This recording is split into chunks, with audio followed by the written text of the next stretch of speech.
ঠাকুর একদিন বলছেন, আমি নরেন্দ্রকে বলেছিলুম, দেখ, ঈশ্বর রসের সাগর, তোর ইচ্ছা হয় না কি যে এই রসের সাগরে ডুব দিই?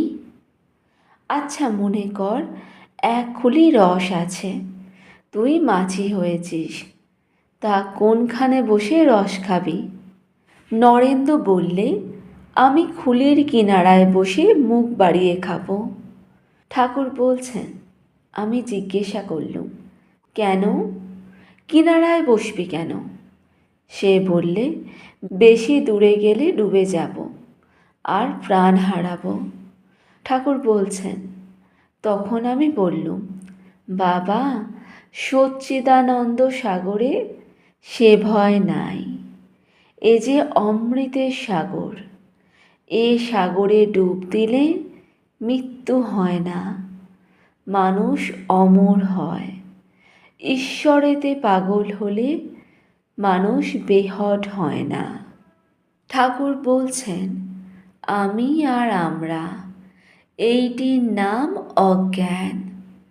রাসমণি কালীবাড়ি করেছেন, এই কথাই লোকে বলে, কেউ বলে না যে ঈশ্বর করেছেন। ব্রাহ্ম সমাজ অমুক লোক করে গেছেন, এ কথা আর কেউ বলে না যে ঈশ্বরের ইচ্ছায় এটি হয়েছে। আমি করছি, এইটির নাম অজ্ঞান। হে ঈশ্বর, তুমি কর্তা আর আমি অকর্তা, তুমি যন্ত্রী, আমি জন্তু, এইটির নাম জ্ঞান। ঠাকুর বলছেন, হে ঈশ্বর, আমার কিছুই নয়, এ মন্দির আমার নয়, এ কালীবাড়ি আমার নয়, এ সমাজ আমার নয়, সব তোমার জিনিস। এই স্ত্রী, পুত্র, পরিবার, এসব কিছুই আমার নয়, সব তোমার জিনিস, এরই নাম জ্ঞান। ঠাকুর বলছেন, আমার জিনিস বলে সেই সকল জিনিসকে ভালোবাসার নাম মায়া, সবাইকে ভালোবাসার নাম দয়া।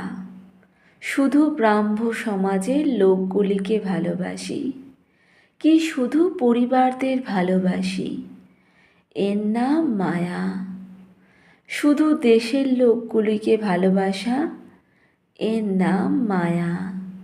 সব ধর্মের লোকেদের ভালোবাসা, এটি দয়া থেকে হয়, ভক্তি থেকে হয়। ঠাকুর বলছেন, মায়াতে মানুষ বদ্ধ হয়ে যায়, ভগবান থেকে বিমুখ হয়, দয়া থেকে ঈশ্বর লাভ হয়। শুকদেব, নারদ এরা দয়া রেখেছিলেন।